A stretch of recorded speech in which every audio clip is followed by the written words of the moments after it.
Hi, everyone. Welcome to Branching Out, the podcast where we explore trends in retail banking through conversations with leaders from across the financial ecosystem. I'm your host, Bill Dworsky, and today I'm excited about a conversation on the evolving banking environment for digital assets, cryptocurrency, and more. So to explore the topic and what it means for retail, I've got a conversation teed up with David Portilla, a partner at Polk, as well as colleague Richard Rosenthal, colleague and leader here in Deloitte's banking practice. So David, Richard, thanks to you both for joining me. Maybe to get started, do you just want to do quick intros? David, do you want to start? Yeah, for sure. Thanks for having me on. My name is David Portilla. I'm a partner in the financial institutions group at Polk, and I have focused on digital assets and stablecoins for the better part of 10 years, in particular focused on the intersection of digital assets and stablecoins in the banking industry. And just by way of background, I spent a lot of my career at Polk, but in between stints here, I did spend a few years at the Treasury Department in Obama administration term one. So I have a little familiarity with that building and how the government works in Washington. Awesome. Richard?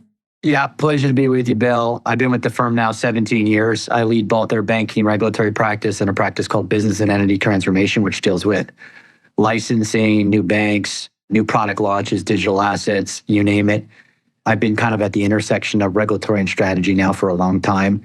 And I think David and I have crossed paths on numerous client engagements. And frankly, your number, David, I kind of match as well. We've been through a lot of pendulum swings on digital assets, but been here for about 10 years and around digital assets, we've had a unique vantage point. Love it. Well, very cool. Let's start with the Genius Act. I mean, can I just ask maybe for you to start with kind of the 101 on this act for our audience? Yeah, for sure. The first thing I'll say is that the Genius Act and its passage by Congress and enactment is a big deal. We don't often have financial services legislation in the United States, and we even more infrequently have bipartisan financial services legislation in the United States. And this is a statute that was passed by Congress with just shy of 20 Democratic votes in the Senate, and I believe over 100 Democratic votes in the House. And that just shows you how much political momentum there is for stablecoins in Washington. This administration was focused on stablecoins from the very beginning. President Trump issued an executive order on his third day in office and said it was the policy of his administration to promote the development and growth of dollar-denominated stablecoins around the world. And they delivered. I mean, they were able to get Congress within 6 months, basically, to pass a law and have it signed into law. What does the law do? The law is really the first comprehensive federal statute governing digital assets that we have. It provides a regulatory framework for payment stablecoins that includes standards for how stablecoins themselves should operate, standards for how payment stablecoin issuers should be regulated. And it provides a framework for the balance between federal and state regulation of payment stablecoin issuers. There's a lot of work to do for the regulators to implement the statute, but it's a clear framework, and I think you'll see them and the administration implement it promptly and comprehensively. Richard, I'm curious, what are you starting to see as kind of near-term reactions, commentary, or things that you're kind of hearing or seeing in the marketplace as an outcome? I think David said it's a big deal. The amount of time it took to pass the legislation, that it was bipartisan, that it provides a regulatory framework to be an issuer of a stablecoin, it legitimizes an entire asset class, an entire industry. This was an industry that was struggling for certainty. They were calling for regulatory clarity. In my opinion, it really was almost a wish list for the digital asset industry. And actually, I think right now, I think David would probably share this, that the banking industry is having some second thoughts about some of the provisions in there, because it basically creates a mechanism for a lot of non-banks, technology companies, and others to become issuers of stablecoins and in a backdoor kind of way offer interest on those stablecoins.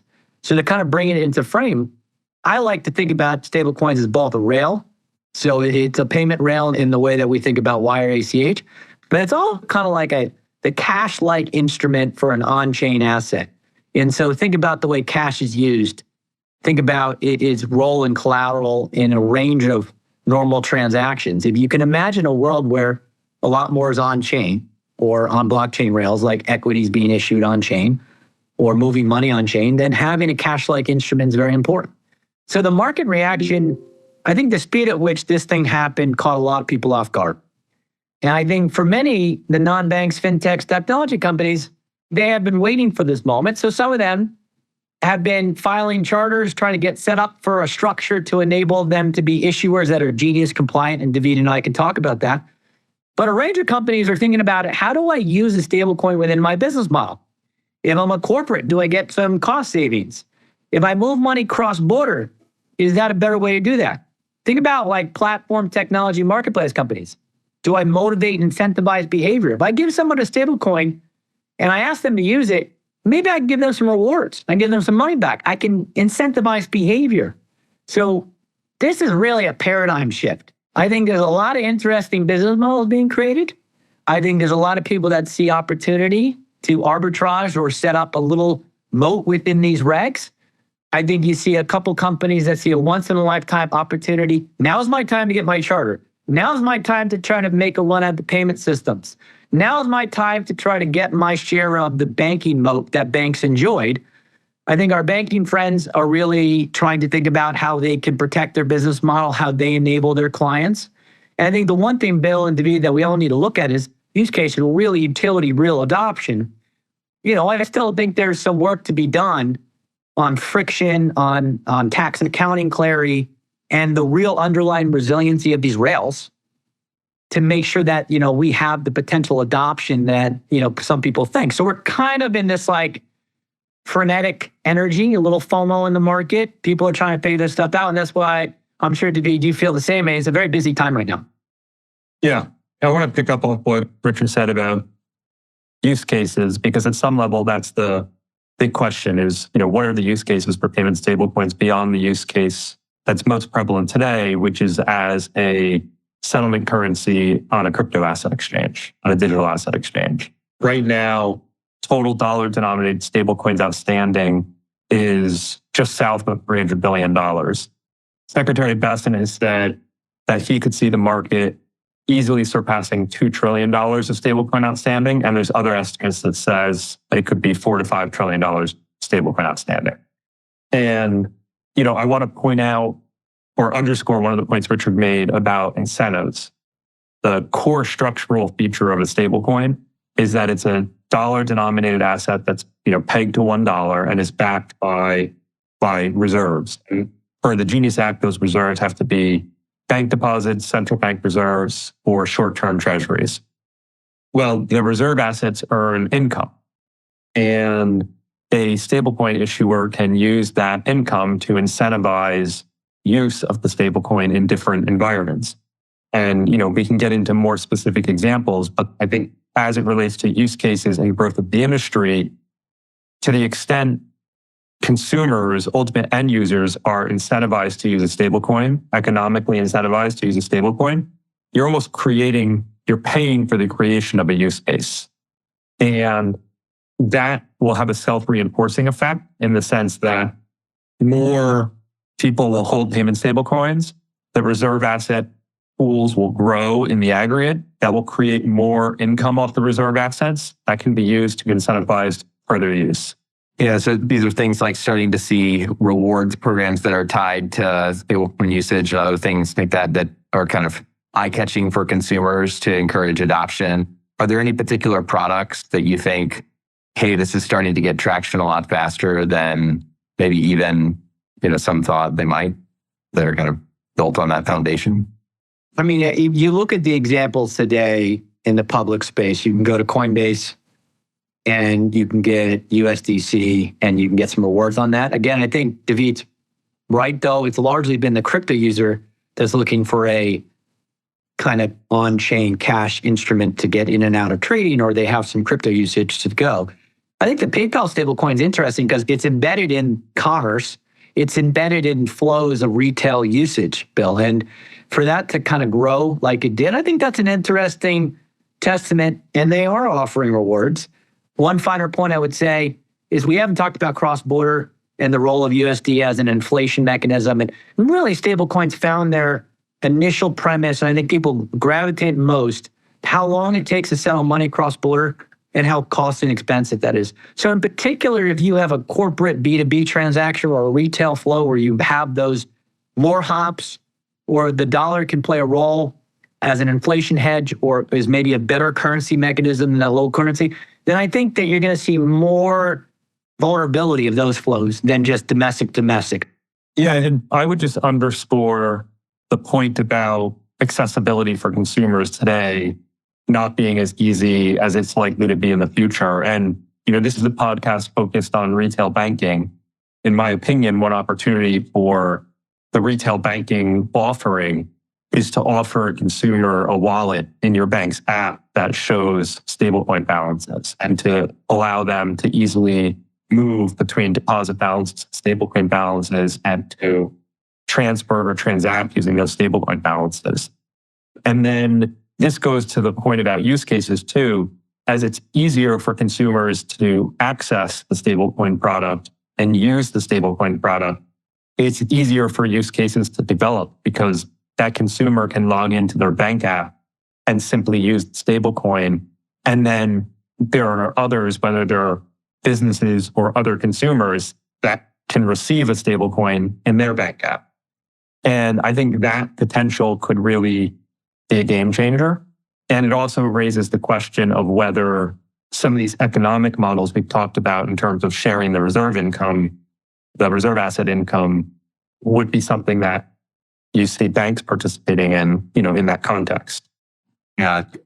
So it feels like some banks are very aggressively experimenting, testing, trying to place bets about new business model opportunities, Richard, to your point a little bit earlier. Some maybe on the defensive a bit more.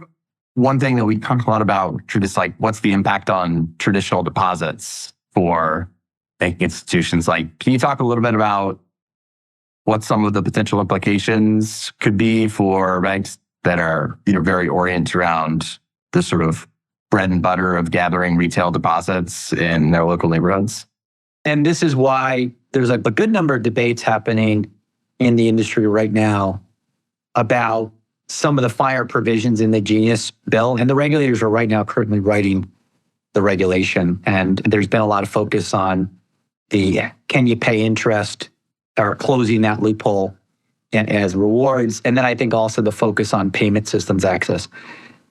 Banks will have a role to play in banking the reserve of a stablecoin. So think about, just to go back to David's breakdown, there's still cash, treasuries, and things of that nature. Banks are generally good custodians or good locations to support the management and protection of those assets. And a stablecoin, people want to get into dollars. And so every stablecoin, I would estimate, has about 10% in readily available cash. So when someone goes and redeems a stablecoin, you can give them cash. Well, guess who provides that ramp? Banks. And so there is a role where banks can be, they could be banking the digital asset ecosystem. And that's one area I'm spending a lot of time with clients on. Okay, you don't have to be an issuer, but you need to be able to, you've got an opportunity to provide support to this ecosystem. And oh, by the way, you can offer those same customers loans and other products. That being said, if you imagine a non-bank that's an issuer of a stablecoin also having access to the payment system, I think it starts to get really interesting that there's less dependency potentially on the role banks play, because remember, banks offer deposit insurance. They have a unique role with the Fed discount window, the Fed account. And I think if some non-banks get access to that through the Genius Act, through this charter, and David may have some thoughts here, you could start to see a world where money starts getting reallocated and deposits do have experienced some cannibalization. In that same study that Secretary Bessent did on the growth of stablecoins, they did analyze that some deposit DDA accounts could experience some attrition. And so I think you have to start analyzing what type of accounts are most vulnerable. Are those corporates that tend to want to move money cross-border? Maybe. Are all deposits created equal? No. I'm sure in this podcast, Bill, we focused on some of those aspects. I do think it starts with looking at that customer base, what are your clients asking for in terms of services? And if you don't have that product rail or you don't have that wallet, then I would be, I do think there's some risk on attrition there. I do see a world where people start allocating some funds to this asset and rail. And I think banks need to have an answer. And that's why most projects, most discussions have centered around, let's call it a no regret capability, which is that wallet, that account, and potentially some banking of this ecosystem. Do you agree, disagree? Yeah, I mean, I largely agree. If you see a market that goes from south of $300 billion in stablecoin outstanding today to $2, $3, $4 trillion of stablecoin outstanding, as the different estimates have suggested, I think it's almost inevitable that you're going to see a shift in some balances from deposits to stablecoin. Because where are those balances going to come from? I don't think they're going to come entirely from deposits, but I think you'll see a shift to some degree. I also agree wholeheartedly with what Richard said about the interaction between the ability to offer a wallet capability and any individual institution's deposit experience in terms of deposit outflows, because I don't think we know yet how stablecoin balances will be held, in terms of the amount and length of time a consumer would hold a stablecoin balance before transacting. But if a bank has a wallet, they can keep those deposits for the consumer, in the deposit account and move them to stablecoin, as and when requested by the consumer. Whereas if you don't have the ability to do that, you could see those deposits leaving the bank entirely and going somewhere else where the consumer has that capability. So, I think there's an industry-wide question of transfer of balances from deposits to stablecoin, which is one thing. And then I think there's probably institution-specific experiences based on how institutions react to the current environment and the changes that are on the horizon. David, I think that's a great point. It goes back to, I think, Bill, the work we're doing right now, which is a little bit of game theory, but thinking about the way customers will want to perceive these balances and what wars. I think, David, you're on the money. I think we don't know everything yet, but we do know the following. We know a deposit account has FDIC insurance, and we know a stablecoin account will not. We know that they both will have different yield characteristics. We both know that you could probably do some pretty cool stuff with stablecoin. They are programmable. I could give you interest every day. I could do different things. I could define properties and then automate certain things. So there's going to be a lot of interesting things people do. But the way David just laid out is actually, I think, the way most banks are talking about responding, which is, I don't need to cannibalize a deposit account. If someone wants to use stablecoins, I can do an automatic top up to that account of that amount, move that money, and then enable that transaction. Now, the customers say, I want to keep $1,000 in stablecoins. I don't really care about FDIC insurance or whatever. But I think you got to at least do that work. You got to lay that out. There's a lot of people that are not there yet, though, where the speed at which this happened, plus everything happening in the world, we can't, with AI and the regulatory changes we have, we are in a information overload time. And I think this whole conversation we're having kind of went under the radar. Yeah, I agree. I would say it was hiding in plain sight in the sense that if you were paying attention, it wasn't under the radar. But not everyone was paying attention, including to some of the things the administration said about their objectives of really facilitating the growth of the stablecoin ecosystem. And so you have a government that's fully behind this ecosystem growing. And, I do think that I agree with Richard that there are a lot of institutions that are not actively figuring out how to respond. And I think a lot of that hesitation comes from an uncertainty or a doubt what the use cases will be. But my own opinion, which is maybe a little bit of a heterodox view as compared to that, maybe prevailing view in the banking industry, is that the use cases will develop as balances grow. And as balances grow, there's more incentive for people to find new use cases.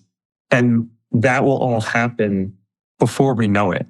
And we don't know exactly what the use cases will be. We don't know exactly what are the venues where this will be, a payment instrument that's accepted and what the incentives will be for a consumer to use it. But I think you're going to have, a lot of market participants seeking to find those outlets. A lot of bright people, very bright people, and a government that is fully motivated. That's the point we both are underscoring, is I'm of the same mind too. If we zoom out from the timeline history, I think there are a number of other examples where similar types of what are the use cases? How is this really going to be adopted? But, to me, like you were saying, the more consumers, the more people you get engaging with the new innovation, the more ideas start to come for how it will be used or how can it be used or where it might be valuable. And there's a positive reinforcement mechanism to kind of propagate that usage and kind of grow the platform, grow the network and the number of participants using it, so to speak. So what do you think is the one biggest uncertainty that needs to be resolved or that you hear clients respectively asking a lot of questions about in order to kind of inform forward action or making moves, so to speak? Either uncertainty about specific parts of the Genius Act or otherwise. Do you think there are kind of one or two big questions that you think need clarification or resolution on? Look, I would say I'm going to be a little glib at first, but first, no one even knows how to apply to become a permitted payment stablecoin issuer yet because we're waiting for the rules on applications to come in. So that would be good. Now I said it's glib because it's unfair. Of course, the agencies are hard at work on it, and it's only been a few months since the bill became law. There are some legal questions in terms of interpretive issues that the banking agencies will need to. We're talking about the banking sector here. So, I think I'll just list a few. One is, what's the capital treatment for holding a stable coin on your balance sheet as principal? Two is, I believe it to be the case that it's permissible for a bank or bank holding company to hold a payment stable coin on its balance sheet as principal. But I think having some crystal clear clarity about that, it makes sense. And thirdly, where in a banking organization could you see stablecoin issuance happening structurally? What type of legal entity? So I think those are some, I could list a dozen issues, but those are some of the ones that I think are really important and front and center.